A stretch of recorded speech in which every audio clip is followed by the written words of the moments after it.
مولاي صل وسلم دائما أبدا على حبيبك خير الخلق كلهم.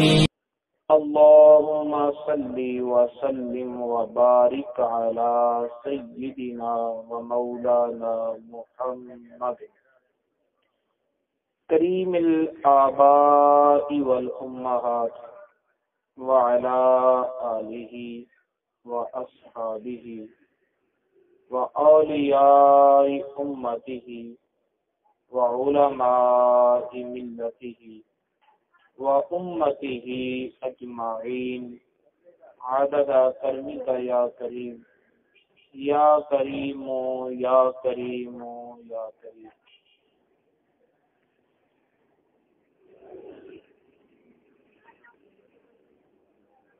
خود خدا حافظ ہے ایسی نیک بخت اولاد کا،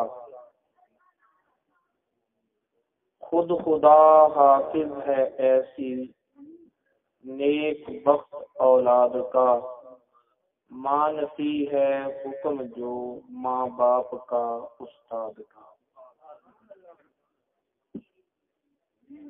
اللہ تعالیٰ کی حمد و ثنا کے بعد اللہ تعالیٰ کے پیارے حبیب خدا تاجدار بطوفہ قبلہ کونین سرکار دو عالم نور مجسم حبیب کبریا محمد مصطفیٰ صلی اللہ تعالی علیہ وآلہ وسلم کی پاک بارگاہ بے کس پناہ میں ہدیہ درود و سلام پیش کرنے کے بعد حاضرین محترم، آج کا یہ پروقار باعظمت اجتماع جو محمد اعجاز انور صاحب کی شادی خانہ آبادی کے موقع پر محفل میلاد مصطفیٰ صلی اللہ تعالی علیہ وآلہ وسلم منعقد ہے. اگر آپ مل کر بیٹھیں، جڑ کر بیٹھیں تو بکھرے ہوئے موتی بھی حسین ہوتے ہیں، لیکن اگر ان میں جڑاؤ پیدا ہو جائے تو ان کا حسن دو چند ہو جاتا ہے. لیکن اگر نہ بھی جڑ کر بیٹھے، نہ بات مانے آپ، پھر بھی یہ محفل بڑی باوقار ہے، کیونکہ اس موقع پر اور ایسے نوجوان اور آج کے معاشرے کے خد و خال اور حالات، ایسے میں اس محفل کا انعقاد کرنا ہی کامیابی ہے. موقع ہے شادی کا، محفل ہے میلاد مصطفیٰ صلی اللہ تعالی علیہ وآلہ وسلم، اور حکم یہ دیا گیا کہ والد گرامی قدر محمد اعجاز انور صاحب کے والد گرامی قدر جو داغ مفارقت دے گئے، تو ان کا تذکرہ، ان کا ذکر، ان کی یادوں کے سانچوں کے مختلف پہلوؤں کو اجاگر کرنا کوشش کروں گا کہ تینوں موضوع ملحوظ رکھتے ہوئے اپنے وقت میں اپنی گفتگو کو بپایہ رسید کروں. جس آیت مقدس کو میں نے تلاوت کا شرف حاصل کیا، اس کا پس منظر کچھ اس طرح ہے کہ حضرت داؤد علیہ السلام کے بیٹے حضرت سلیمان علیہ السلام، قرآن پاک ارشاد فرماتا ہے وَوَارِثَ سُلَيْمَانُ دَاوُودَ، کہ حضرت سلیمان علیہ السلام داؤد علیہ السلام کے وارث بنے. سلیمان علیہ السلام بیٹے، داؤد علیہ السلام باپ ہے. بیٹا باپ کا وارث کب بنتا ہے؟ جب باپ دنیا سے چلا جاتا ہے. حضرت سلیمان علیہ السلام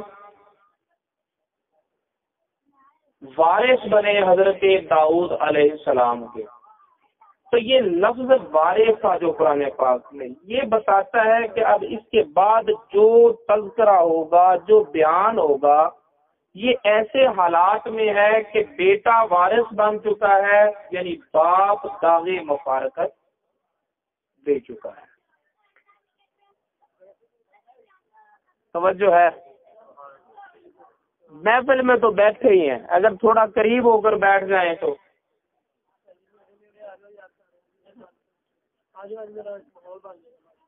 نعرہ تکبیر، نعرہ رسالت، نعرہ رسالت. اصل میں صورت حال یہ ہے کہ آپ تو آئے ہیں شادی کا ذہن لے کر.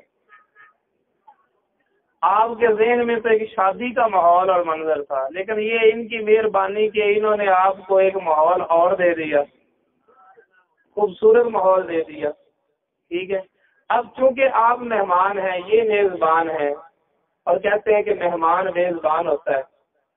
ایسے وہ دور تو گزر گیا جب مہمان میزبان ہوتا تھا. ٹھیک ہے، اب وہ جیسے آپ کو جہاں بٹھائیں گے آپ کو بیٹھنا پڑے گا، جہاں لٹائیں گے آپ کو لیٹنا پڑے گا. ٹھیک ہے، تو کیا بہتر ہے کہ جہاں وہ آپ کو بٹھائیں وہاں خوشی سے بیٹھیں، تاکہ نہ انہیں کوئی ٹینشن ہو نہ آپ پریشان نظر آئیں. ذرا پیار سے بول دیں.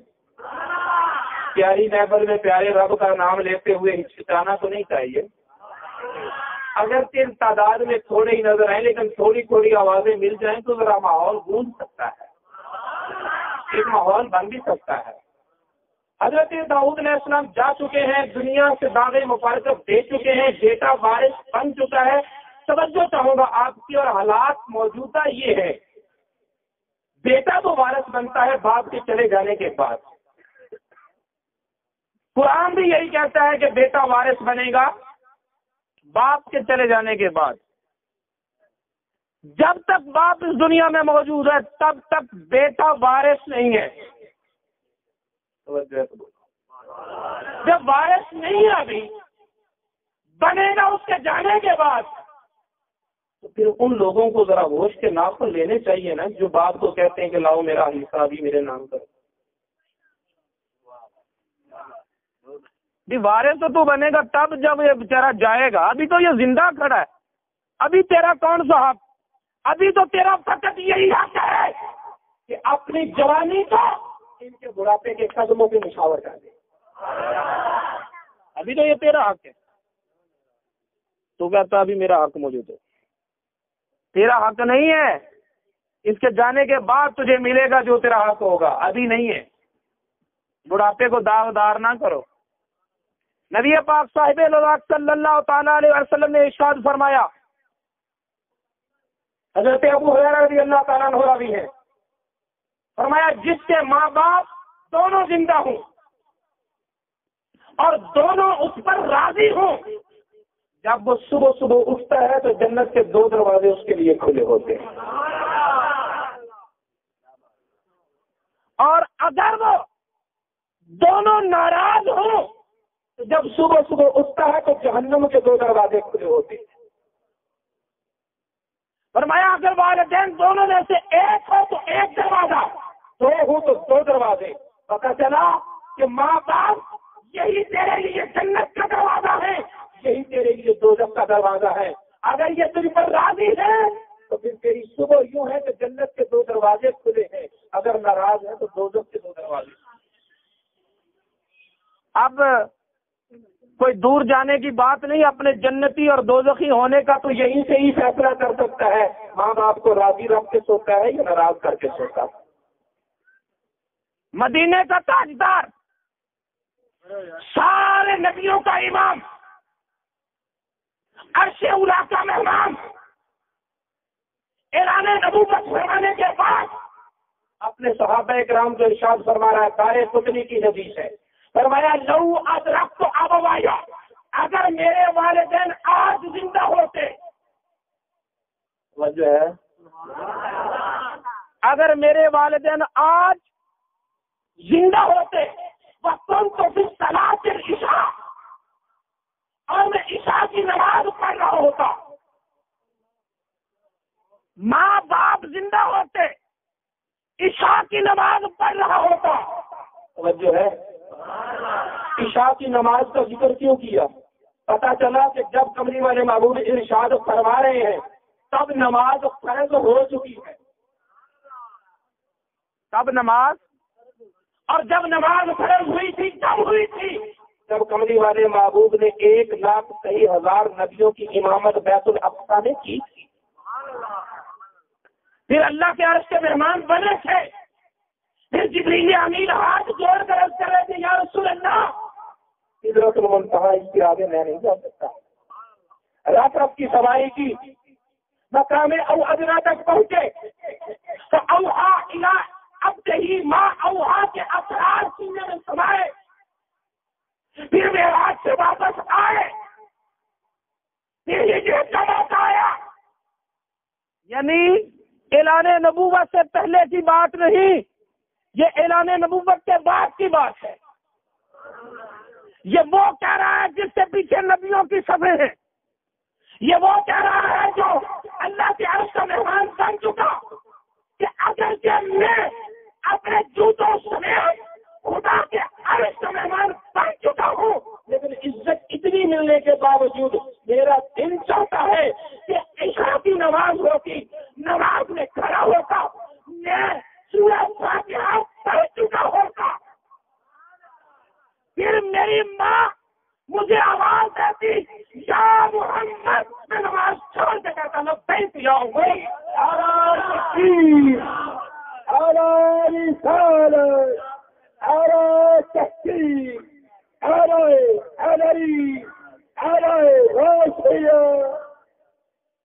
میں نماز چھوڑ کے ماں کو جواب دیتا لبیک یا امی، میری ماں میں حاضر ہوں۔ تیرا اور میرا محبوب کملی والے محبوب صلی اللہ علیہ وسلم اپنی والدین کی اتنی تابع داری کر رہے ہیں، اور آپ اپنی امت کو نشان رخ دے رہے ہیں۔ حضرت عبداللہ بن مسعود کہتے ہیں، یہ بخاری کی حدیث ہے، یہ حدیث کون سی ہے؟ بخاری شریف کی حدیث ہے۔ حضرت عبداللہ بن مسعود فرماتے ہیں میں نے پوچھا سألت رسول اللہ صلی اللہ تعالی علیہ وسلم، میں نے رسول اللہ صلی اللہ علیہ وسلم سے پوچھا یا رسول اللہ صلی اللہ علیہ وسلم ای الاعمال احب الی اللہ، اللہ کی بارگاہ میں سب سے پیارا عمل کون سا ہے؟ فرمایا الصلاۃ لوقتہا، سب سے پیارا عمل ہے نماز کو اس کے وقت میں پڑھنا۔ اللہ کی بارگاہ میں سب سے پیارا عمل کون سا ہے؟ بولو تو صحیح۔ ہم وقت کے بعد بھی پڑھنے کو تیار نہیں ہے تو ہم وقت میں پڑھنے کی بات کرتے ہیں۔ نماز کسی حال میں معاف نہیں ہے، نماز کسی جگہ پہ معاف نہیں ہے، نماز کسی بندے پہ معاف نہیں ہے۔ غوث اعظم رضی اللہ تعالی عنہ ایک مشاہدہ ہوا، نور نے ہر طرف سے گھیر لیا، بادلوں سے آواز آئی، بادلوں سے آواز آئی اے عبد القادر میں تیرا رب بول رہا ہوں، میں تیرا رب بول رہا ہوں، تیری عبادت سے راضی، تیری ریاضت سے راضی، تیرے زہد پہ راضی، تیرے مجاہدات پہ راضی، تیرے تارک دنیا ہونے سے راضی، تیرے علم پہ راضی، جا آج کے بعد تجھے نمازیں معاف، آج کے بعد تجھے نماز پڑھنے کی ضرورت نہیں۔ تو غوث اعظم رضی اللہ تعالی عنہ نے سوچا اگر نماز معاف ہو سکتی تو پھر کربلا کے میدان میں امام حسین سے کیوں نہ ہوئی، اگر نماز معاف ہو سکتی تو کربلا کے میدان میں امام حسین سے کیوں نہ ہوئی۔ تلواروں کے درمیان میں خون سے وضو کر کے میرا امام جب نماز پڑھ رہا ہے تو عبد القادر کون ہے جس پر نماز معاف ہو جائے؟ لا حول ولا قوت الا باللہ. تو میرا رب نہیں ہو سکتا تو مردود شیطان ہے، بھاگ جا. حضرت غوث اعظم رضی اللہ تعالیٰ عنہ کے بیٹے ہیں، ان کا نام عبد الوہاب. انہوں نے پوچھا کہ ابا جان آپ کو کیسے پتا چلا تھا کہ یہ شیطان ہے؟ آپ کو کیسے پتا چلا تھا کہ یہ شیطان ہے؟ فرمایا مجھے اس طرح پتا چلا تھا کہ جو اللہ ہے اس نے جو نماز کا حکم دیا ہے وہی نماز سے روک کیسے سکتا ہے؟ غوث اعظم پر نماز معاف نہ ہو، امام حسین پہ نماز معاف نہ ہو، پھر اور کون ولی ہے جس پر نماز معاف ہو جائے؟ جو کہتا ہے نا میں نے مریدوں کی نمازیں بھی معاف کروائیں، ہمیں معاف کر. اگر اتنی معافی عام ہے تو پھر ہمیں معاف رکھ. میرے دوستو یہ خواب خیالیاں ہیں، اللہ کی بارگاہ میں تمہاری طرف سے کوئی جواب دہ نہیں ہوگا. روز محشر کے جان گزار وقت اولی سے نماز وقت قیامت والے دن جب جسم تو جسے تیری روح نہیں پگھل رہی ہوگی سب سے پہلا سوال نماز کا ہوگا. یا رسول اللہ سب سے پیارا عمل کون سا ہے؟ ارشاد فرمایا الصلاۃ لوقتها، نماز کو اس کے وقت میں پڑھنا.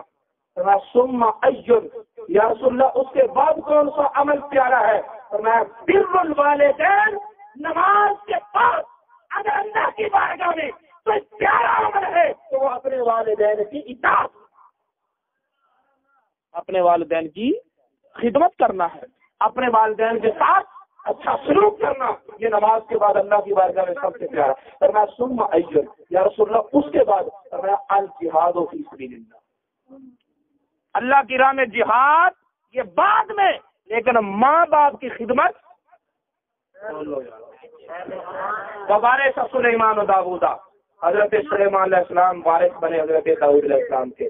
جب وارث بنے اب ایک موقع ہے، توجہ کیجیے. حضرت سلیمان علیہ السلام کو اللہ تعالیٰ نے لشکر دیا، جنات کا لشکر دیا، پرندوں کا لشکر دیا، حیوانات کا لشکر دیا، انسانوں کا. ایک عجیب شان ہے کہ جب آپ صبح کی سیر کے لیے نکلتے ہیں تو ہوا آپ کے تخت کو لے کر اڑتی ہے اور ایک گھنٹے میں 6 ماہ کی مسافت، ایک گھنٹے میں 6 ماہ کی مسافت طے کر جاتے ہیں. 6 مہینے میں جتنا سفر ہوتا ہے وہ صبح کی سیر میں، شام کی سیر میں. اتنا تیز تو میرا خیال آج تک جہاز نہیں بنا ہوگا. وہ ہفتوں کی مسافت کو گھنٹوں میں تو کر جاتا ہے، لیکن مہینوں کی مسافت تو صبح کی سیر کو جائیں تو 3 مہینے کی مسافت طے ہو جائے، شام کی سیر کو جائیں تو 3 مہینوں کی. اور ساتھ جنات بھی جا رہے ہیں، ساتھ ملائکہ بھی جا رہے ہیں، ساتھ فرشتے بھی جا رہے ہیں، ساتھ انسان بھی جا رہے ہیں، ساتھ پرندے بھی جا رہے ہیں. کیسی شان ہے. چلتے چلتے ایک دن ایسا ہوا کہ آپ نے چاہا کہ تھوڑے ایریا، تھوڑا خطہ جو ہے اسے پیدل کیا جائے، طے کیا جائے.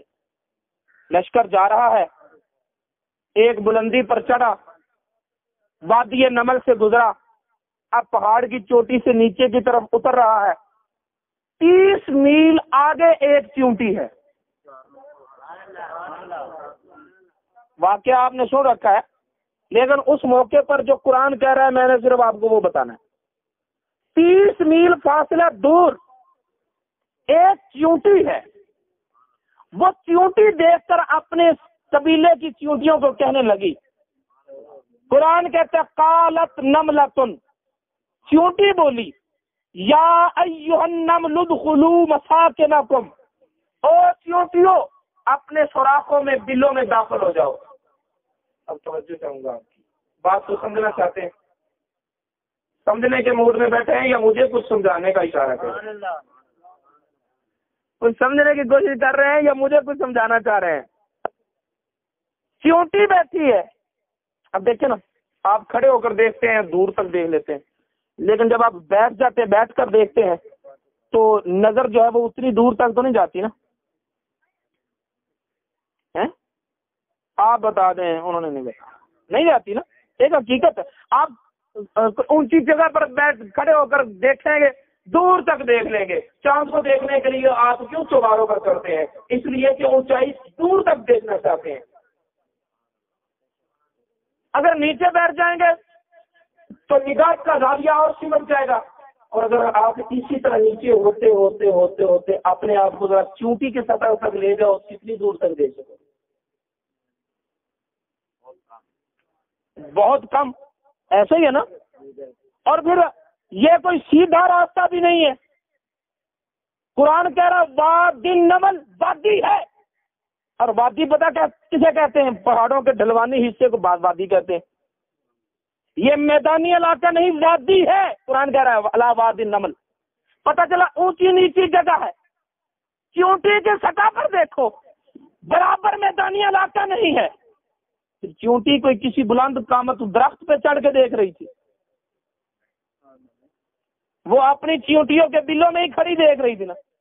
اس چونٹی کے سامنے کوئی پتھر نہیں آیا. 30 میل کا فاصلہ ہے. کوئی چٹان نہیں آئی, کوئی پہاڑ نہیں آیا, کوئی درخت نہیں آیا. چونٹی کے سامنے ایک پتا ہی آ جائے تو اس کے لیے تو اتنا ہی پردہ کافی ہے. کوئی پتا نہیں ہے, کوئی پتھر نہیں ہے, کوئی چٹان نہیں ہے. یہ کس بلندی سے دیکھ رہی ہے؟ کوئی کیمرے سے دیکھ رہی ہے, کوئی خوردبین سے دیکھ رہی ہے یا دوربین سے دیکھ رہی ہے؟ کیسے دیکھ رہی ہے کہ کتنی دور سے پیغمبر کو دیکھ لیا, پیغمبر کے لشکر کو بھی دیکھ لیا. چونٹی نے اتنی دور تک کیسے دیکھ لیا؟ توجہ ہے. ماننا پڑے گا کہ یہ چونٹی پیغمبر کی نگاہوں میں آئی ہوئی تھی. پیغمبر کی نگاہوں میں فتبسم ضاحکا من قولها. قرآن کہہ رہا ہے کہ اس کی بات سن کر حضرت سلیمان علیہ السلام مسکرانے لگے. یہ چونٹی پیغمبر کی نگاہ میں آئی ہوئی تھی. اگر چونٹی پیغمبر کی نگاہ میں آ جائے تو پتھروں سے پار دیکھ سکتی ہے, تو خود نبیوں کا امام دیواروں کے پیچھے کیوں نہیں؟ خود نبیوں کا امام. اور دیکھیے حضرت موسیٰ علیہ السلام جب اللہ رب العزت کا دیدار مانگا, اللہ تعالیٰ نے جلوہ فرمایا. وہ جلوہ بھی صفاتی تھا, ذاتی تو نہیں تھا, صفاتی جلوہ تھا. پھر حضرت موسیٰ علیہ السلام دیکھ کر برداشت کب کر سکے؟ 40 دن تک بے ہوش پڑے رہے. اس کے باوجود اس تجلی کی آنکھوں میں نور اتنا آ گیا تھا. حدیث میں آتا ہے کہ حضرت موسیٰ علیہ السلام اندھیری رات میں 30 میل دور پہاڑ کی چوٹی پر رینگنے والی چونٹی کو دیکھ لیا کرتے. یہ آنکھوں میں نور اتنا آ گیا, خدا کا دیدار زمین پہ کیا, اور وہ تجلی صفاتی تھی, اسے برداشت بھی نہ کر سکے. پھر بھی اتنی نورانیت آ گئی کہ رات کے اندھیرے میں 30 میل دور کے فاصلے تک پہاڑ کی چوٹی پر رینگنے والی چونٹی کو دیکھ لیا کرتے تھے. پھر اس نبی کے بارے میں کیا خیال ہے جس نے زمین پر نہیں, عرش اولیٰ پر جلوہ صفات کو نہیں, جلوہ ذات کو دیکھ کر بے ہوش نہیں ہوئے, بلکہ جسم کی بات کر دیکھتے رہے. وہ مدینے سے ننکانہ صاحب کس محفل کو نہیں دیکھ سکتے؟ بے خبر ہو جو غلاموں سے, وہ آقا کیا ہے. حضرت سلیمان علیہ السلام نے سنا چونٹی کی بات کو. چونٹی اپنی ساتھیوں کو کہہ رہی ہے کہ داخل ہو جاؤ بلوں میں, سلیمان علیہ السلام کا لشکر کہیں تمہیں کچل نہ دے. یہ بات سنی حضرت سلیمان علیہ السلام نے, اپنے ساتھیوں کو ٹھہرا کر انہیں واز کرنے لگے, مسکرانے لگے. جب تک چل رہا تھا لشکر تھا, جب رک گئے تو مجمع ہوا. جب چل رہا تھا تو لشکر تھا, جب رک گئے تو مجمع بنا. کیسا اجتماع جس میں انسان بھی ہے, کیسا اجتماع جس میں جنات بھی ہے, کیسا اجتماع جس میں ملائکہ بھی ہے, کیسا اجتماع جس میں حیوانات بھی ہے, ایسے اجتماع میں سلیمان علیہ السلام نے خطاب کیا کیا؟ ہاتھ اٹھا لیے، عرض کی ربی اوزعنی، اے میرے رب مجھے توفیق دے ان اشکر، کہ میں تیرا شکر ادا کروں، علی نعمتک التی انعمت علی، تیری ان نعمتوں پر جو تو نے مجھ پر کی، وعلی والدی، اور تیری ان نعمتوں پر جو تو نے میرے ماں باپ پر کی۔ پورے دور سے بات کو سمجھ کرنے کا، یا اللہ مجھے توفیق عطا فرما، میں تیرا شکر ادا کروں تیری ان نعمتوں پر جو تو نے مجھ پہ کی، تیری ان نعمتوں پر جو تو نے میرے ماں باپ میرے والدین پر کی۔ پیغمبر ہے، اپنے باپ کا ذکر کر رہا ہے، کب کر رہا ہے؟ باپ کے مثال کے بعد کر رہا ہے۔ کہاں کر رہا ہے؟ ایک بڑے مجمع میں کر رہا ہے۔ تو پھر قرآن کی روشنی میں کہنے کا حق ہے کہ ارے باپ کے چلے جانے کے بعد محفل سے جا کر باپ کی یاد کرنا شرک بدعت نہیں، نبیوں کا اسے شرک بدعت نہ کہو، یہ تو نبیوں کا طریقہ ہے۔ حضرت نوح علیہ السلام نے کہا تھا ربنا اغفر لی والے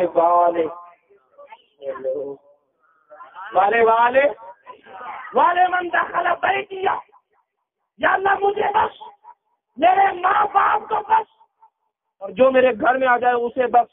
کس نے کہا تھا؟ حضرت نوح علیہ السلام نے۔ حضرت ابراہیم علیہ السلام نے کہا ربنا اغفر لی والدی، اے میرے مولا مجھے بخش، میرے والدین کو بخش۔ کب کہا؟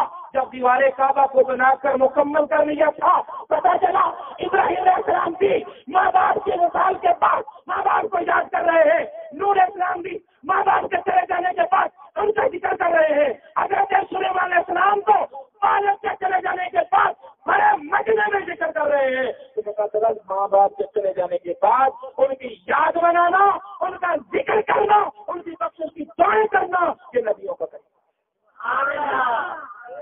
نبیوں کا آگے۔ وہی حضرت سلیمان علیہ السلام ہے۔ ایک دن لشکر کو پانی کی ضرورت پیش آئی۔ ہدہد کہاں ہے؟ ہدہد غائب، دیکھا نہیں ہے، اور میں اسے حاضر کرو، دیر سے آیا، دیر سے کیوں آئے ہو؟ وجہ بتاؤ، کیوں لیٹ آئے ہو؟ اور اگر کوئی وجہ نہیں ہے تمہاری تاخیر کی تو میں تمہیں ذبح کر دوں گا، تجھے سخت سزا دوں گا، تجھے۔ اچھا ایک تو یہ بات سنو کہ ہدہد کی ڈیوٹی کیا تھی کہ لشکر چلا جاتا، جہاں بھی ہوتا وہاں پانی موجود نہ ہوتا تو اس کی ڈیوٹی یہ ہوتی کہ چل بھائی دیکھ یہاں زمین میں پانی کتنا گہرا ہے، دیکھو پانی کتنا گہرا ہے، اور وہ بتاتا کہ حضور یہاں پانی میٹھا ہے، یہاں کڑوا ہے۔ جنات کو حکم ہوتا وہیں کنواں کھو دیا جاتا، پانی لے لیا جاتا۔ سلیمان علیہ السلام کہہ رہے ہو تو وجہ بتا، ورنہ تجھے لأذبحنک، تجھے ذبح کروں گا۔ سلیمان علیہ السلام پیغمبر ہیں، آپ بڑے ہیں، بڑی ذات بڑی ہے، قدموں پہ ہاتھ رکھ کے سوال کرتے ہیں۔ ہدہد کی ایک غیر حاضری نے پریشان کیا، کیوں؟ کہ پانی کا پتہ کرنا ہے، پانی کہاں ہے، کتنا گہرا ہے، میٹھا کہاں ہے، کڑوا کہاں ہے۔ آج وہ موقع پہ موجود نہیں ہے۔ آپ کہہ رہے ہیں لیٹ آنے کی وجہ بتاؤ ورنہ ذبح کر دوں گا۔ ہدہد کو ذبح کر دیں گے تو پھر کون بتائے گا؟ پھر کون بتائے گا؟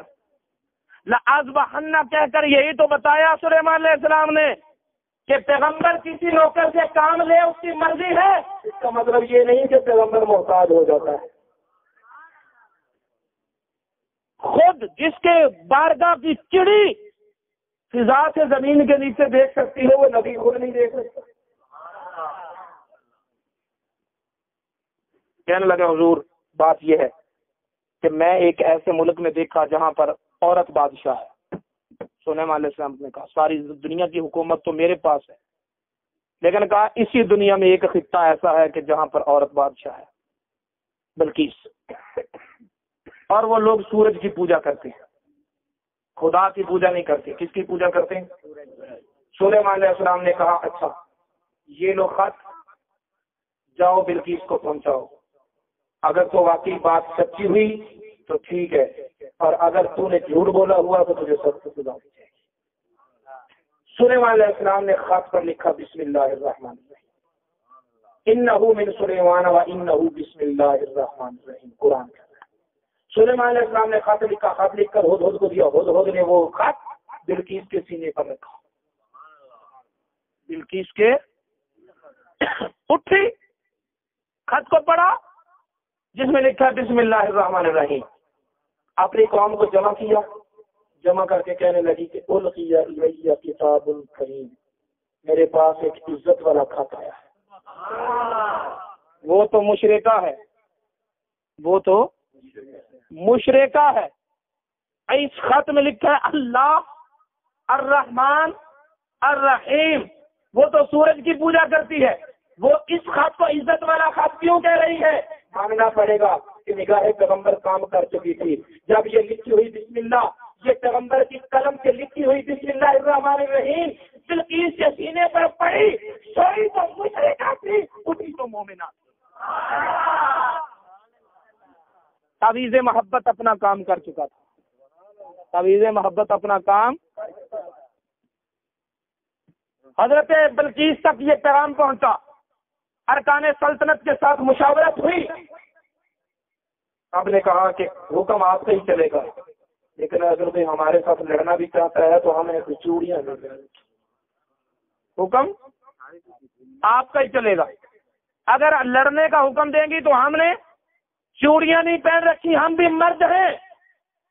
حضرت بلقیس نے کہا نہیں، جب بادشاہ کسی قوم میں اترتے ہیں تو ان کی عزت والوں کو ذلیل کر دیتے ہیں۔ چند لوگوں کو بطور آزمائش بھیجا، سلیمان علیہ السلام کے پاس جب نذرانے لے کر گئے سونے کی قیمتوں کے، تو جا کر دیکھا کہ وہاں تو جہاں پر گھوڑے بندھے ہوئے تھے اور گھوڑوں کو جہاں پر چارہ ڈالا جاتا تھا وہاں بھی سونا ہی لگا ہوا۔ جس کے پاس اتنا سونا ہے وہاں چاندی اینٹیں کیا کرے گی، وہ پیچھے وہ اینٹیں پیچھے پھینک گئے۔ وہاں گئے، جا کر واپس آئے، واپس آ کر بتایا کہ حضور ملکہ محترمہ ان کی شان و شوکت ہماری ذہن میں نہیں آتی۔ بلقیس خود چلی، میں اپنے موضوع پر گفتگو کو لا رہا ہوں، بلقیس خود چل پڑی، ادھر سے بلقیس چلی، ادھر ہدہد نے آ کے بتایا سلیمان علیہ السلام کو کہ حضور وہ آ رہی ہے۔ اس کے پہنچنے سے کچھ پہلے حضرت سلیمان علیہ السلام نے دربار سجایا، دربار سجا کر اپنے درباریوں سے کہا کہ بلقیس کا اپنا عرش یہاں لانا ہے، بلقیس کا اپنا تخت یہاں۔ یار توجہ کرو، میں آپ کو آج کے ماحول کے مطابق کچھ بات بتانا چاہتا ہوں۔ بلقیس کا اپنا تخت یہاں لانا ہے، کیوں لانا ہے؟ آپ کے پاس خزانے کم ہے، اس کو بٹھانے کے لیے کوئی کرسی کوئی تخت نہیں ہے، کوئی انتظام نہیں ہو سکتا؟ بولو، ہو سکتا ہے نا؟ آپ کو تکلیف نہیں دیتا کیونکہ آپ یہاں مہمان ہیں، کہتے ہوں تو میں بھی مہمان ہوں۔ جہاں بات سمجھنے کے قابل ہوتی ہے وہاں آپ کو تھوڑا سا ہلاتا ہو تاکہ سمجھ میں آئے، ضائع نہ جائے۔ تخت بلقیس کا لانا ہے۔ اس لشکر میں سے ایک جن تھا جس کا نام عفریت تھا، کہنے لگا میں بڑا طاقتور ہوں، میں تخت لاؤں گا۔ کتنی دیر لگے گی؟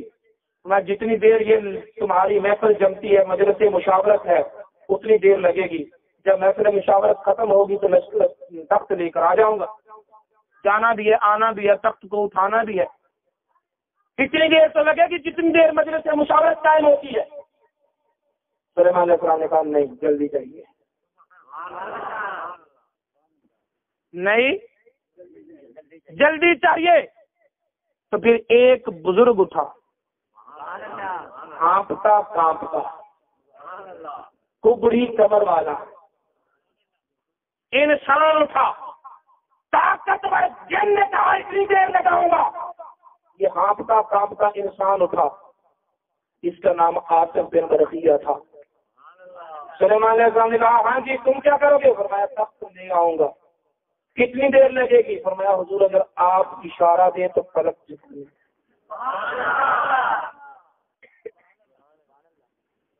اسے نہیں کہا کیونکہ وہ کہتا ہے انی لقوی، میں بڑا طاقتور ہوں. قرآن کے لفظ ہے میں طاقتور ہوں. اس کے انداز میں تکبر تھا، بے ادبی تھی. پیغمبر نے اس سے کام نہیں لیا. پیغمبر نے اس سے کام نہیں لیا.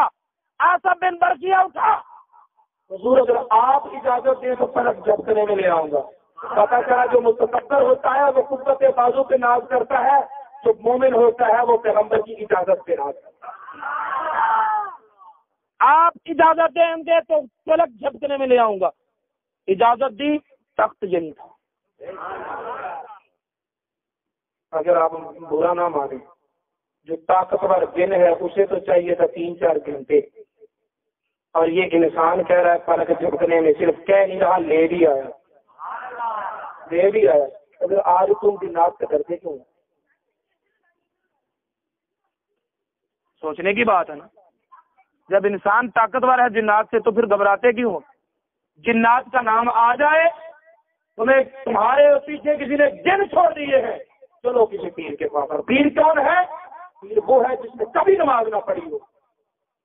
وہ مسلمان جو اللہ والے ہوتے ہیں نا، وہ کھوڑی ہولی ان کا دم جو ہے نا آہستہ اثر کرتا ہے. یہ جو عیسائی ہوتے ہیں نا چلا کرتے، کالے علم والے، یہ بڑی جلدی کام ہوتا ہے. بتوں سے تم کو امید ہے، خدا سے نہ امیدی. مجھے بتا تو صحیح اور کافی کیا. نبی پاک صلی اللہ تعالی وسلم نے فرمایا جو کسی جادوگر کے پاس گیا، جادوگر کے پاس گیا، فرمایا اس کا ایمان بھی گیا. جا کر تم نے کیا کیا وہ بات کی بات ہے، صرف جانے کی سزا یہ ہے، ایمان گیا. وہ پھر بڑھتا کہ قبر پہ جا کے نہ، پھر وہ تم سے ایسے ایسے کام کرواتے ہیں کہ جن میں توبہ. اور پھر پتہ کیا کہتے ہو تم؟ اللہ ولیاں تو بچائے. اللہ وہ ولیاں پیرا فقیرہ. دیکھو تو صحیح، اگر کوئی گدھے کو گھوڑا کہنے لگے تو پھر گھوڑے کی بےزتی تو نہیں ہوگی. تیری اپنی پہچان ہے کہ تم نے گدھے کو گھوڑا سمجھ لیا. توجہ ہے؟ سب سے طاقتور تو خود ہے، فرشتے سے بڑھ کر ہے انسان کامل، مگر اس میں ہوتی ہے محنت. جن کی کیا ضرورت تجھے پریشان کر سکے؟ جن کی کیا طاقت اس پر اثر انداز ہو سکے؟ اگر تو ناپاک نہ رہے، اگر تو باوضو رہے، اگر تو نماز پڑھتا رہے، اگر تو اللہ کی بارگاہ میں جھکتا رہے. ارے تم ایک سجدے سے بھاگتے ہو اور جگہ جگہ پر تمہیں ماتھا ٹیکنا پڑتا ہے. ایک سجدے سے بھاگتے ہو، ایک بارگاہ میں جھکنے سے بھاگتے ہو، پھر جگہ جگہ پر سر ٹکراتے ہو. علامہ اقبال نے کہا تھا وہ ایک سجدہ جسے تو گلا سمجھتا ہے 1000 سجدوں میں دیتا ہے آدمی کو نجات. اگر تو ایک پروردگار کی بارگاہ میں جھکتا رہے، نہ کسی کالے کے پاس جانا پڑے، نہ کسی پیلے کے پاس جانا پڑے، نہ کسی بنگالی کے پاس جانا پڑے، نہ کسی جوتے کے پاس جانا پڑے. ارے ایک بارگاہ میں جھکنا تیرا کام ہے، تیری ساری زندگی کی پریشانیوں کو حل کرنا پڑے گا.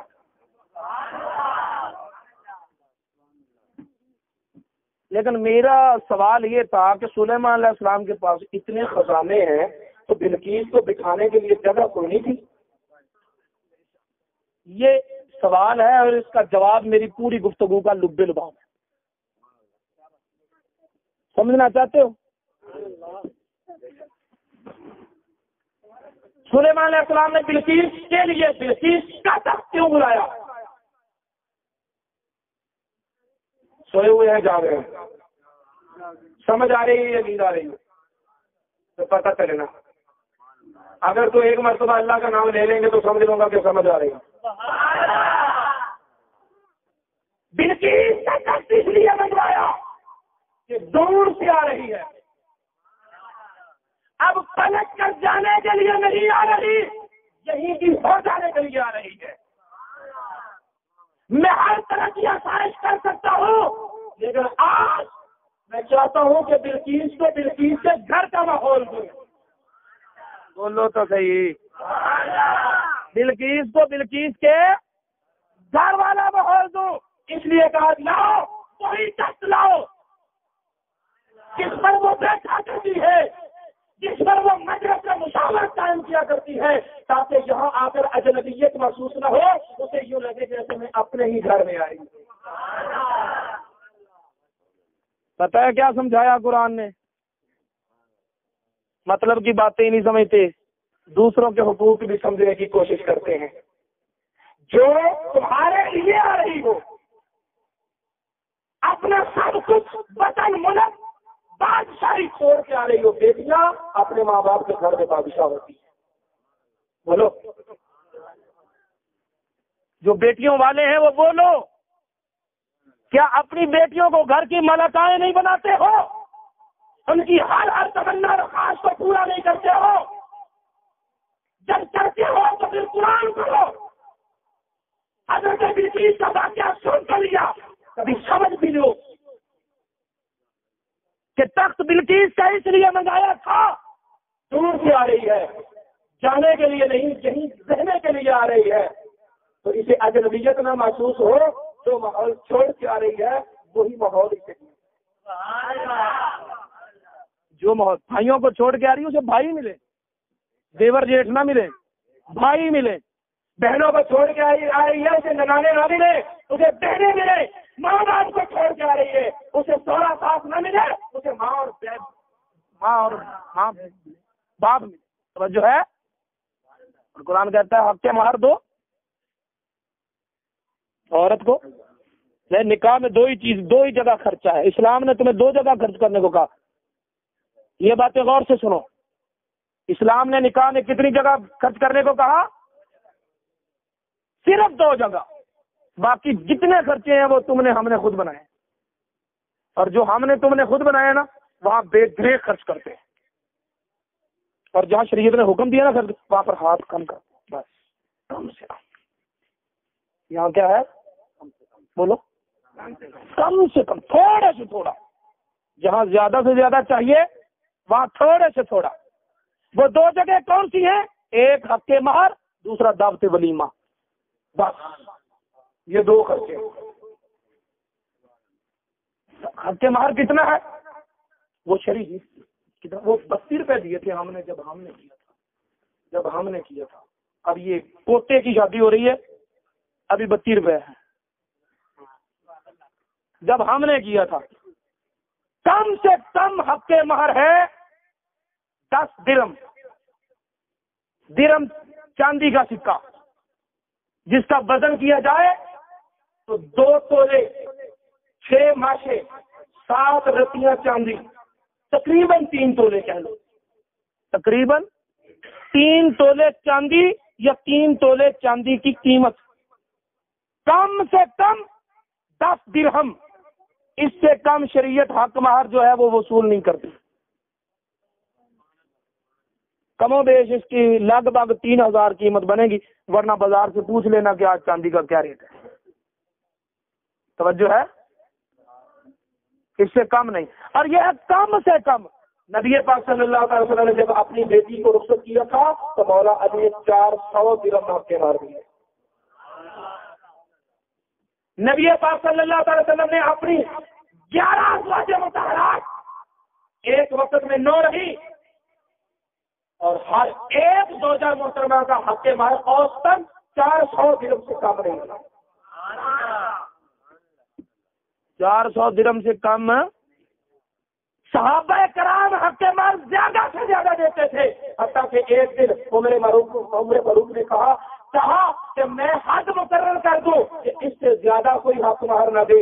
جب حضرت عمر فاروق رضی اللہ تعالیٰ عنہ نے خطبہ جمعہ میں کھڑے ہو کر کہا کہ میں چاہتا ہوں حق کے مہر پر حد مقرر کر دوں کہ اس سے زیادہ حق مہر نہ دیا جائے، ایک خاتون کھڑی ہو گئی، کہنے لگی عمر فاروق حق کے مہر کی حد خدا نے مقرر نہیں کی، تو کون ہوتا ہے مقرر کر؟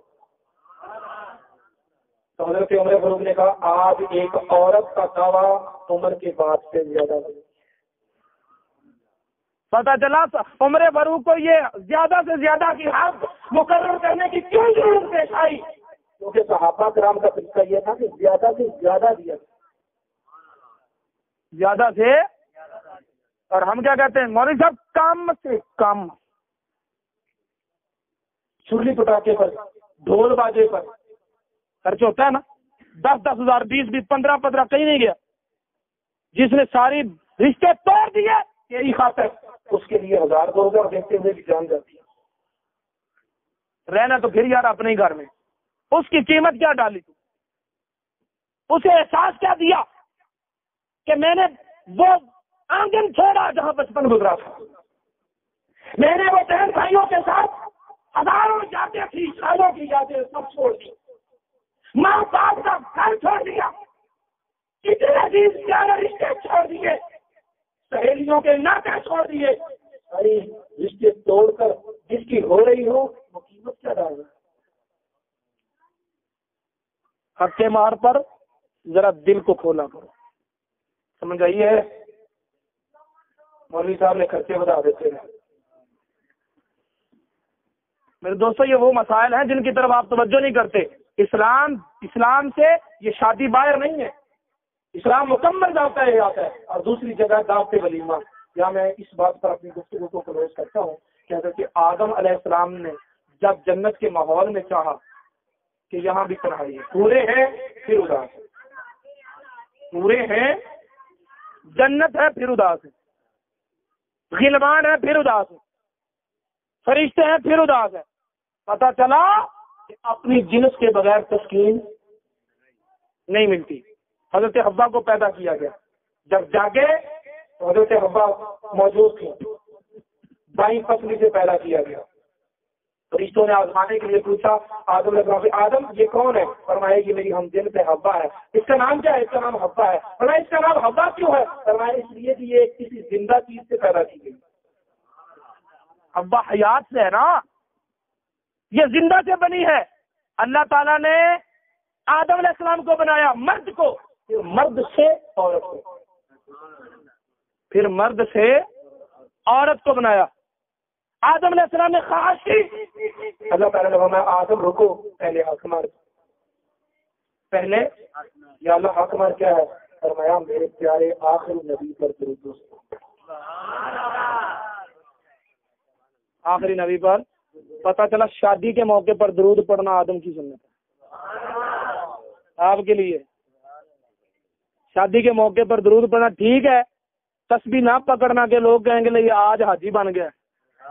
لوگوں کی باتوں میں زبان کو تو کوئی نہیں پکڑ سکتا اور دل کو تو کوئی نہیں پکڑ سکتا اگر رہی گنبد خضرا کی طرف.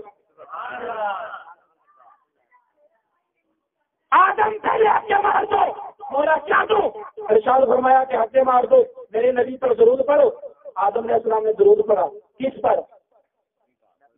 نبی پاک پر. حق مار کس کا ادا ہوا؟ حوا کا.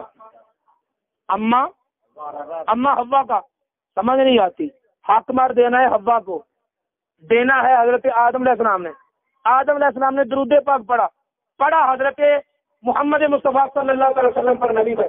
درود پاک نبی پاک پر پڑھا. حوا کو کیا ملا؟ حق مار تو عورت کو دیا جاتا ہے نا. بولو تو صحیح. حضرت حوا کو کیا ملا؟ ماننا پڑے گا. آج تمہیں الجھنے کی ضرورت نہیں. آج تم ایصال ثواب کے مسائل پر، مسئلہ ایصال ثواب پر آج مناظرے کرنے کی ضرورت نہیں. ابھی پہلا انسان زمین پر نہیں آیا تھا، اللہ نے یہ مسئلہ کبھی حل کر دیا تھا. درود پڑھا آدم علیہ السلام نے، ثواب ملا حضرت حوا نے. ثواب ملا. اللہ تعالیٰ کی بارگاہ میں دعا ہے کہ وہ ہمیں ان مسائل کو سمجھنے، انہیں یاد رکھنے، قدم قدم پر اسلام کی تعلیمات کو مد نظر رکھ کر زندگی گزارنے کی توفیق عطا فرمائے. وما علینا. مولاي صل وسلم دائما أبدا على حبيبك خير الخلق كلهم.